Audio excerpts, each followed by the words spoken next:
Y con esto pasaríamos al quinto par craneal, ¿vale? Ya hemos visto el primero, el olfatorio, el segundo, el óptico, y el 3, 4 y 6, que son los oculomotores, ¿vale? Y ahora el quinto, que es el trigémino. Este es mixto. ¿Qué quiere decir mixto? Pues que tiene tanto función motora como sensitiva como vegetativa, ¿vale? Entonces, la función motora es que inerva los músculos masticadores, ¿vale? El masetero, los temporales, los pterigoideos externos e internos. También inerva el martillo, el vientre anterior del digástrico, el músculo peristacilino y el homoioideo, ¿vale? Así que bastantes músculos. Luego tenemos su parte sensitiva, que es que inerva la piel de la cara. Entonces se divide en 3 ramas, que pondríamos así los dedos. Entonces tenemos una superior o oftálmica, una maxilar o media y una mandibular o inferior, ¿vale? Que si dividimos la cara en 3 porciones, pues la porción más superior sería la oftálmica, la del medio la maxilar y la de abajo la mandibular. Y luego tenemos la función vegetativa, que es la estimulación simpática y parasimpática que inerva la mucosa nasal, ¿vale? Y bucal. También inervan las glándulas salivares, el trigémino. Entonces, ¿cómo exploramos el quinto par? Pues obviamente tenemos que hacer la exploración de las tres funciones, ¿sí? Entonces vamos a mirar la exploración sensitiva, que para esto se usa el pincel del martillo, este extremo del martillo, y lo que vamos a hacer es rozar la cara del paciente en ambos lados. También podemos usar los dedos de las manos, ¿vale? Entonces, también luego se coge una aguja y se estudia la sensibilidad dolorosa, y con tubos de agua caliente y fría se estudia la sensibilidad termoalgésica, ¿vale? Si nota el frío y el calor. Entonces, lo que vamos a hacer es incidir en los 2 lados de la cara y decirle al paciente si lo nota igual o no, ¿vale? Luego tenemos la exploración motora, que básicamente se le pide al paciente que cierre la mandíbula mientras se palpan los músculos masticadores, que mueva que lateralice la mandíbula para explorar los pterigoideos y que haga gestos con la cara, ¿vale? Y la exploración vegetativa pues es un poquito más difícil porque hay que mirar la salivación, bueno, mirar la hidratación de las mucosas, etcétera, pero eso no se suele hacer. Entonces, vamos a pasar a ver los reflejos del quinto par, ¿vale? Entonces, este nervio, bueno, pues tiene o hace que varios reflejos funcionen gracias a él. Entonces tenemos primero de todo el reflejo corneal, ¿vale? O corneopalpebral. Esto es, tiene la vía aferente, ¿vale? Que es el trigémino, y la vía eferente, que es el facial. Entonces no solo depende del trigémino, sino también depende del facial, ¿vale? Para que vaya bien. Entonces lo que hay que hacer es coger un hisopo de algodón, un algodoncito, y mientras se le dice al paciente que mire hacia arriba, lo que hay que hacer es tocarle la córnea levemente. Entonces el paciente, si tiene bien el reflejo corneal, lo que hará es cerrar los ojos rápidamente, ¿vale? Y tiene que ser un parpadeo bilateral, no solo un ojo donde le estás tocando, sino en los 2 lados. Luego está el reflejo glabelar o nasoglabelar, está muy mal puesto. Entonces se percute a nivel frontal sobre la línea media, o sea, entre las 2 cejas, se le da con un martillito, no fuerte, y el paciente parpadeará, ¿vale? De forma bilateral también. Luego tenemos el reflejo maseterino, que esta es vía trigémino-trigeminal, o sea, tanto la aferente como la eferente va por el trigémino.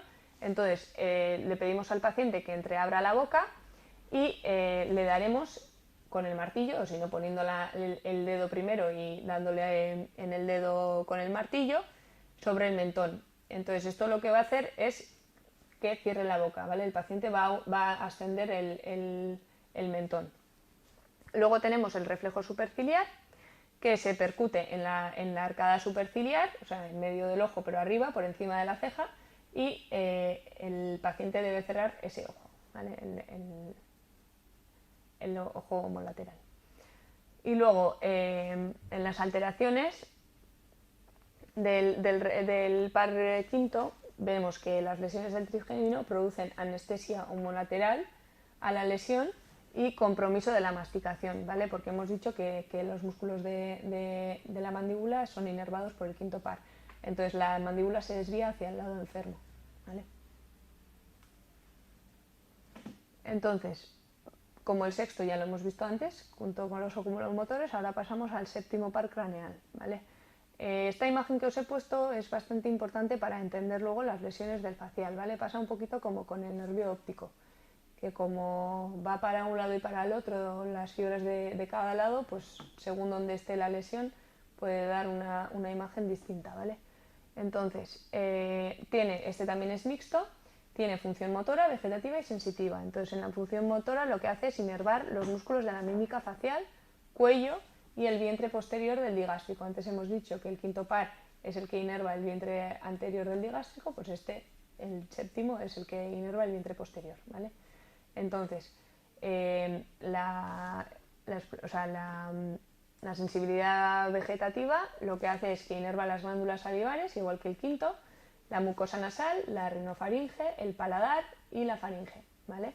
Y la sensitiva recibe la sensación del gusto de los 2/3 anteriores de la lengua, ¿vale? Antes, cuando hemos explorado el gusto, hemos dicho que el nervio facial hacía los 2/3 anteriores y el tercio posterior lo hacía el par 9, ¿vale? Entonces, vamos a explorar el séptimo par. Entonces, lo que se evalúa es la simetría de las arrugas frontales, ¿vale? Alteraciones de la oclusión palpebral, el borramiento del surco nasogeniano o desviación de la comisura bucal, y se le pide al paciente que haga muecas con la cara para evaluar el estado de los músculos. Entonces, podemos tener 3 signos distintos o 3 características, que es el signo de Bell, que al cerrar el ojo el globo ocular se dirige hacia arriba, ¿vale? Lo hace siempre, lo que pasa que en este caso vamos a ver que la hendidura palpebral está abierta, o sea, vemos el ojo cuando cierra el ojo porque no lo puede ver, entonces lo que vemos es que el ojo sube para arriba. Tenemos el signo de negro, que es que al mirar hacia abajo el ojo paralítico va hacia abajo más que el sano, ¿vale? ¿Por qué? Pues porque lo mismo, tenemos una hendidura palpebral que está más hacia abajo, más agrandada, y entonces lo vemos más.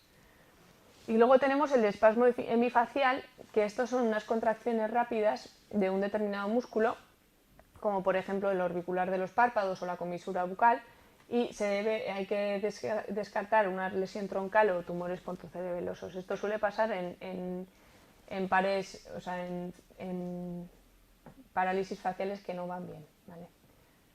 Entonces, vamos a ver 2 distintos tipos de parálisis facial, ¿vale? Una va a ser central y la otra va a ser periférica. Entonces, en esta imagen os he dicho que es importante. La central va a ser siempre desde el núcleo hacia arriba y la periférica va a ser la otra, ¿vale? Entonces, aquí podemos ver que la central da 2 haces, una a un lado y la otra al otro lado. Y aquí igual, una a un lado y otra al otro lado, ¿vale?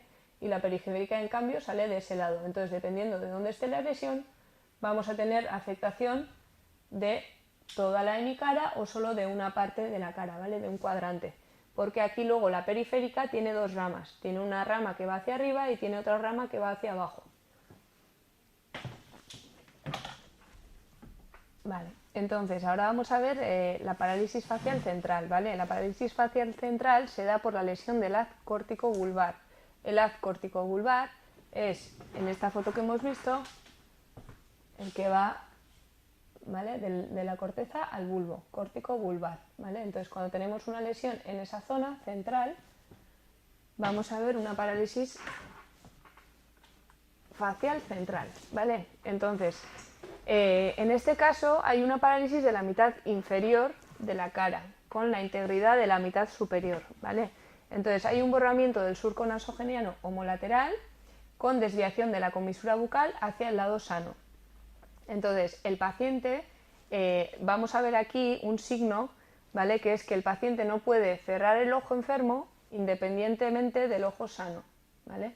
O sea, tiene que cerrar los 2 ojos a la vez, no puede guiñar. Entonces, la parálisis ocurre en el lado contralateral a la lesión, ¿vale? Por la decusación de las fibras. Vemos aquí, si nosotros tenemos una lesión en el haz naranja, ¿vale? Lo que vamos a tener es que la parte naranja va a estar afectada. Entonces, vemos aquí que la parte naranja es la que va en el lado contrario de la cara hacia el lado de abajo, ¿vale? En la parte de arriba conservaremos la función porque, como vemos, es naranja y amarilla, ¿vale? Tienen los dos, llegan haces de las dos fibras. Entonces, aunque tengamos aquí la naranja bueno, pues enferma o estropeada, pues lo único que se afectará periféricamente es la parte de abajo, ¿vale? Y luego tenemos la parálisis facial periférica, que esta es muy típica. Entonces, es por una lesión del núcleo facial o del trayecto periférico del nervio facial, ¿vale? Entonces, produce parálisis homolateral comprendiendo ambas mitades de la cara, ¿sí? Entonces, lo que pasa aquí es que hay un aplanamiento de las arrugas frontales, del descenso de la ceja, imposibilidad de cerrar el párpado con epífora y lagrimeo, y luego tenemos el borramiento del surco nasogeniano y desviación de la comisura bucal hacia el lado sano, igual que teníamos antes en la central, ¿vale? Entonces a este se le añade la mitad superior. ¿Por qué? Porque si vamos a la imagen anterior y vemos que aquí la lesión la tenemos desde el núcleo hacia afuera, hasta ahí, ¿vale? Obviamente vamos a romper las dos fibras. Entonces vamos a tener tanto afectación de la cara superior como la inferior, ¿vale? En ese mismo lado.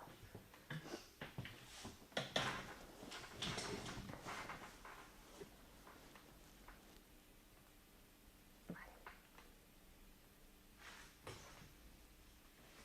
Entonces vamos a pasar ahora al octavo par, ¿vale? Que antes en el oído pues lo hemos explicado un poquito, pero bueno, vamos a explicar un poquito más.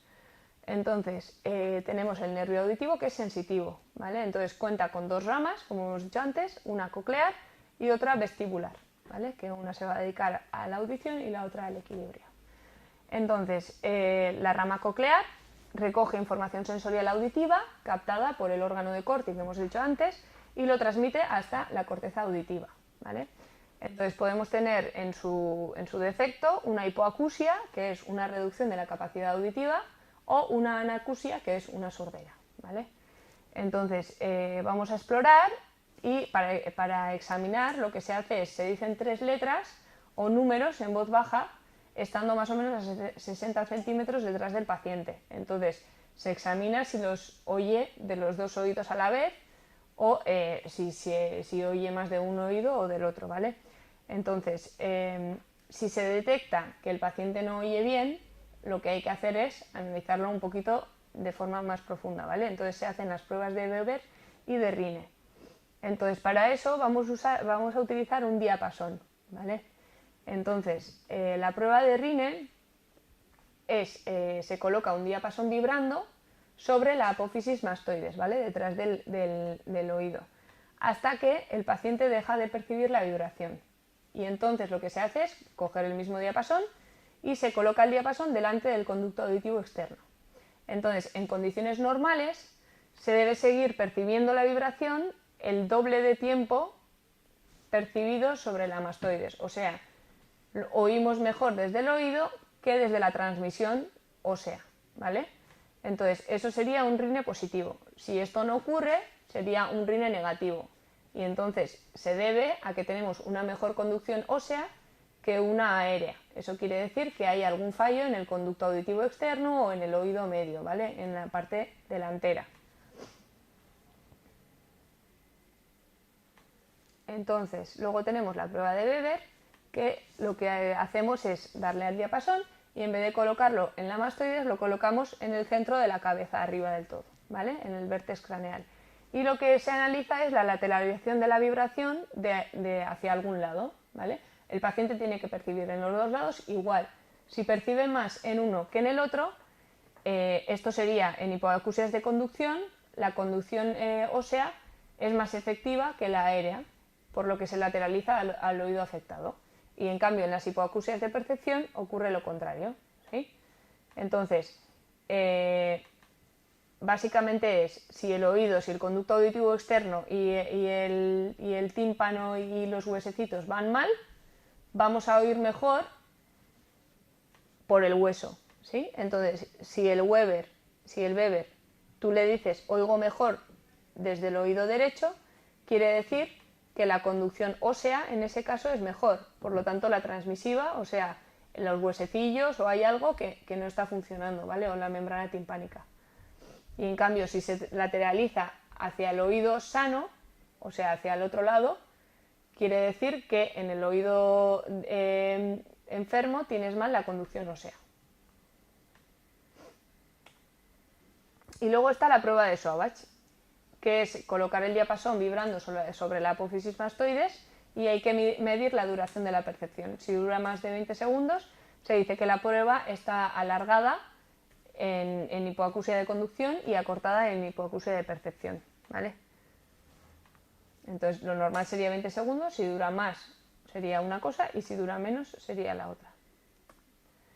Y luego tenemos la audiometría, que es básicamente cómo exploramos la agudeza auditiva, ¿no? Entonces lo que se evalúa es la audición por intensidad de tonos, o sea, miramos los decibelios y miramos los hercios, ¿vale?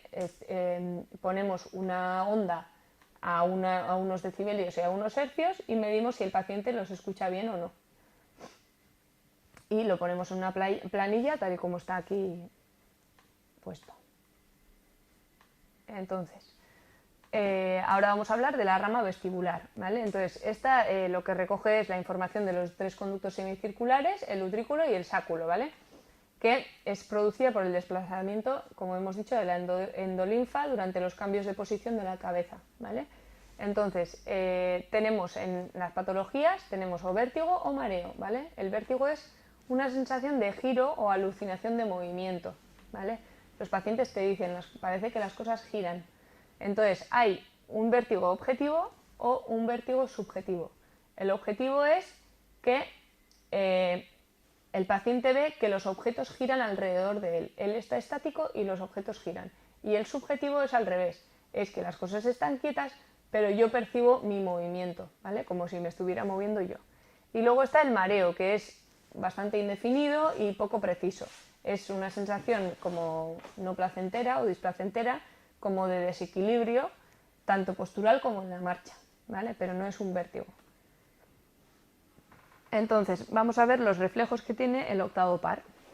Entonces, primero de todo tenemos el reflejo vestíbulo ocular o vestíbulo espinal.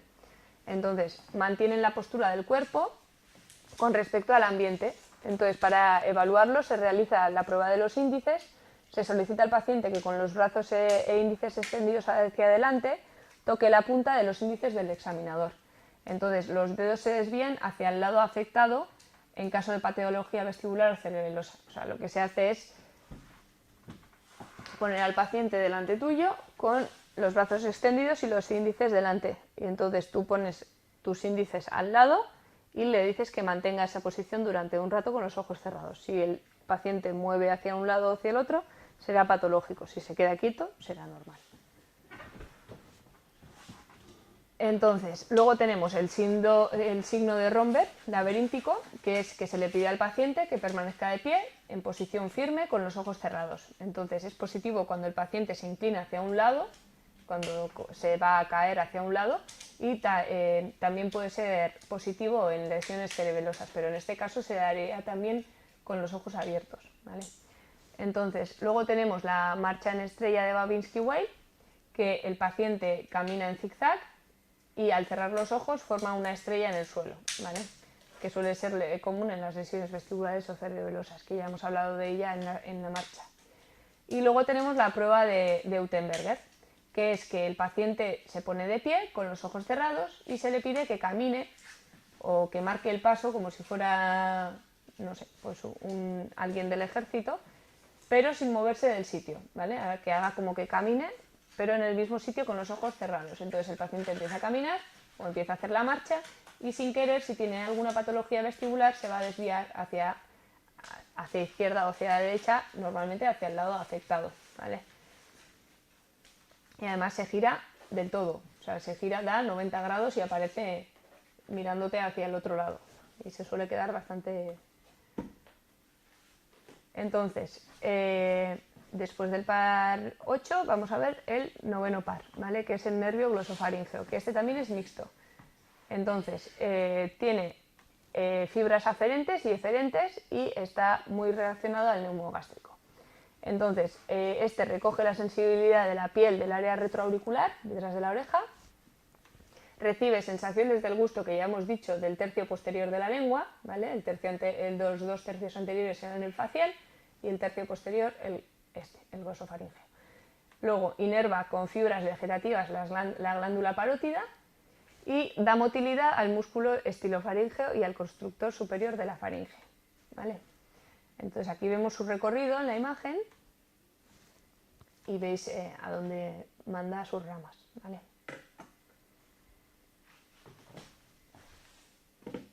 Entonces, ¿cómo se explora? Pues se explora la motilidad pidiendo al paciente que diga la letra A. Entonces lo que hay que mirar es el arco palatino, ¿vale? Entonces, si el arco palatino está descendido o tiene una forma normal, vamos. Entonces, tenemos el reflejo faríngeo y el reflejo velopalatino. ¿Qué es el reflejo faríngeo? Pues se explora usando un depresor en la parte posterior de la faringe y viendo si hay náuseas. Es el reflejo de la náusea, ¿no? O sea, le metes el palito y si hay una náusea, pues es que el reflejo está bien. Luego está el reflejo velopalatino, que se explora estimulando el borde libre del paladar con un depresor. Lo que haces es rascar un poquito o rozar un poquito en la zona del paladar. Entonces lo que se observa es la elevación sin desviación de la úvula, ¿vale? Se elevan las dos partes del palatino, es como cuando alguien hace un falsete en el coro, que subes el paladar, o cuando bostezas, por ejemplo, subes el paladar, pero las dos a la vez. Nunca podrás subir una y la otra no, ¿vale? Si hay un defecto de alguna de las dos, si se cae alguna de las dos, habrá un defecto en el par, ¿vale? Y entonces lo que hace también es el sentido del gusto. Y en este caso, ¿cómo se estudia? Pues básicamente ponemos sustancias distintas, hidrosolubles, las mezclamos en agua y entonces lo que hacemos es que el paciente pues las pruebe y las beba, ¿vale? Y si gusta bien y si no les gusta, pues tendremos un defecto. Entonces, los fallos o las disfunciones del gusto son la hipogeusia, que es la disminución del gusto, la ageusia, que es la pérdida total de percepción de los sabores, y la parageusia, que es la percepción de sabores diferentes a los reales, ¿vale? Pues estás comiendo algo y te parece que estás comiendo otra cosa. Entonces, luego tenemos el décimo par, ¿vale? O el vago. De este creo que hablamos en algún capítulo anterior, en otro tema, pero bueno. Entonces, también se llama nervio neumogástrico, posee fibras motoras viscerales y motoras para los músculos de la laringe, ¿vale? Y recoge la sensibilidad de las vísceras torácicas y abdominales. Como veis ahí, todas las ramas que tiene, que van tanto al corazón, a los pulmones, al hígado, al estómago, a los riñones, al bazo y a los intestinos, ¿vale? Y al colon. Entonces, también emite fibras vegetativas parasimpáticas que inervan la primera porción del tubo digestivo.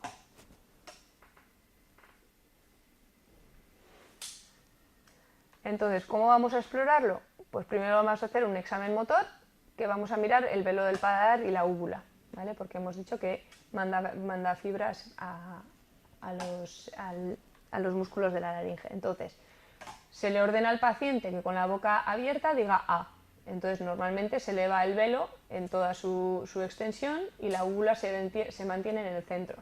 Si hay una parálisis unilateral, lo que pasa es que la úvula se desvía hacia un lado, ¿vale? Y el velo eso es. Entonces, el lado afectado es el mismo en el que se asienta la lesión del nervio bajo. O sea, la desviación va hacia el lado de la lesión. Entonces, el examen sensitivo se estudia evaluando la calidad y articulación de la voz, ¿vale? Hemos dicho que también inerva las cuerdas vocales. Entonces, lo que suele producir cuando hay una alteración es o una disfonía o una voz bitonal, ¿vale? Entonces, también se puede hacer una laringoscopia y entonces en la laringoscopia se detecta que la parálisis de alguna cuerda bucal, ¿vale?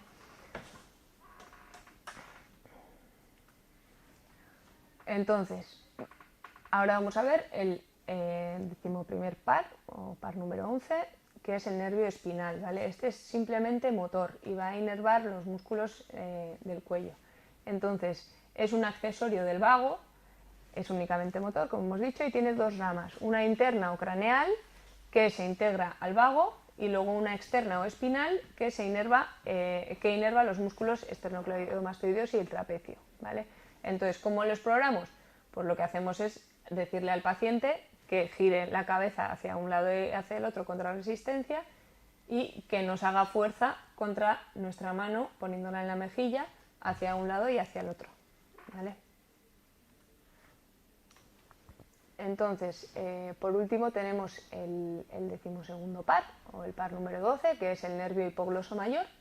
Entonces, este lo que hace es dar motilidad a los músculos de la lengua, ¿vale? Y los músculos geniglosos, estilogloso, iogloso y genioideo, que son todos los que están alrededor de la lengua por debajo.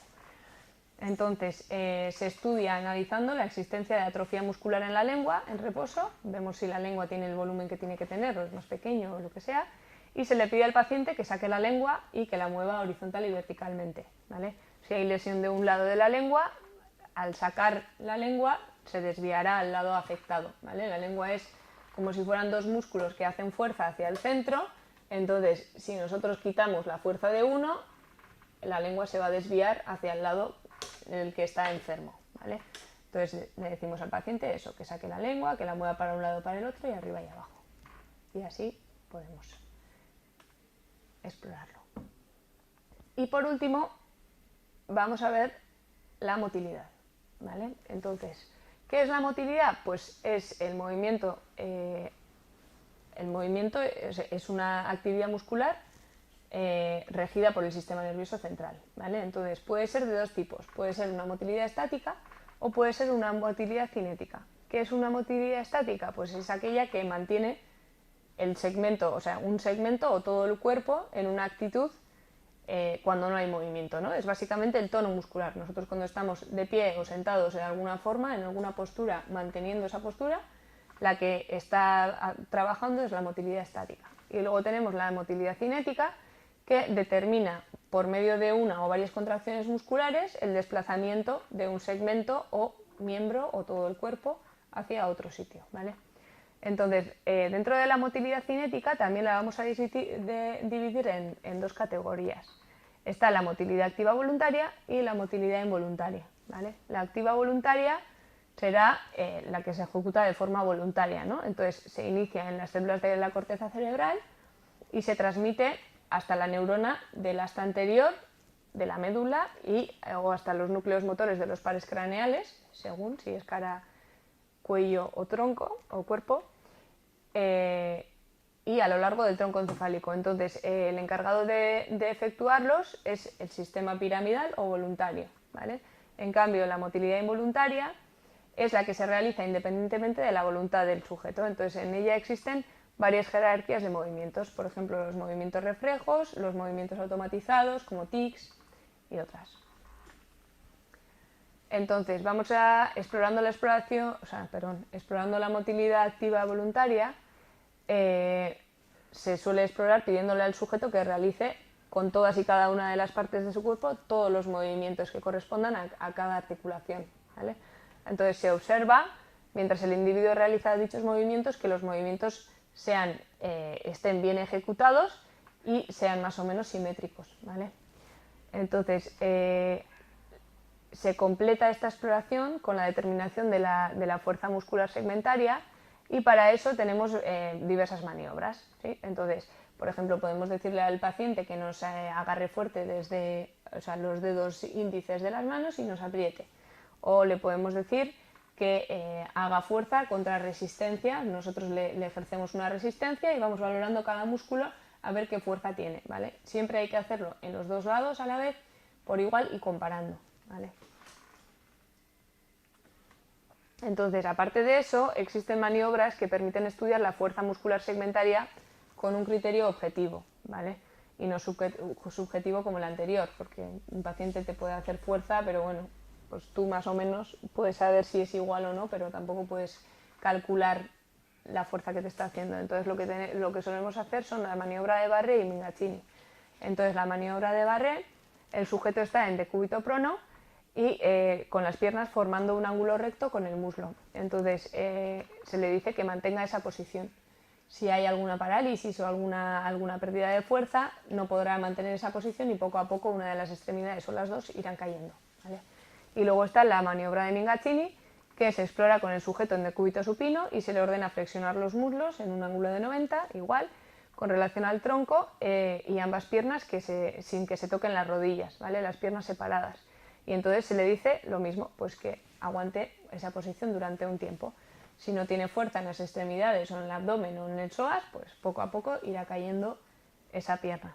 Y también se hace lo mismo con las extremidades superiores, ¿vale? Se le dice que extiendan las extremidades superiores formando 90 grados con el tronco y que mantengan esa posición. Entonces, alteraciones de la motilidad voluntaria, pues tenemos varias. Podemos tener una hemiplegia, que es una pérdida de la motilidad activa de un hemicuerpo, ¿vale? De la mitad del cuerpo, que puede ser faciobrachiocrural o brachiocrural. Luego tenemos la hemiparesia, que es la reducción de la motilidad activa de un hemicuerpo con consideraciones similares a la hemiplegia, ¿vale? Tenemos la cuadriplegia, que sería la pérdida de motilidad en las 4 extremidades, en los 4 miembros. La cuadriparesia, que sería la reducción de la motilidad en los miembros superiores e inferiores, o sea, en todos. La paraplegia, que es la pérdida de motilidad en miembros homólogos, especialmente los inferiores. La displegia braquial, que representa pérdida de motilidad en miembros superiores. La paraparesia, que es reducción de la motilidad activa en miembros inferiores. La monoplegia, que es la pérdida de motilidad activa en un miembro aislado y su reducción la reducción de la fuerza sería la monoparesia. Y la fatigabilidad, que en situaciones que en el movimiento inicial, situaciones en las que el movimiento inicial se efectúa con fuerza normal, pero que luego se debilita rápidamente. Por ejemplo, lo que os he explicado en la miastenia gravis, ¿vale? De los ojos, que primero se abren bien los ojos y luego poco a poco el párpado va perdiendo fuerza, van cerrándose los ojos hasta que le decimos al paciente que inicie de nuevo la maniobra y vuelve a abrir bien los ojos, ¿vale? Entonces, básicamente aquí pues tenemos la plejía y la paresia. La paresia es reducción y la plejía es pérdida. Y luego tenemos las alteraciones de la motilidad involuntaria, que hay que observar siempre en un paciente a ver si existen o no, que son los movimientos activos involuntarios como los tics, temblores, convulsiones, que algunos son patológicos y algunos no.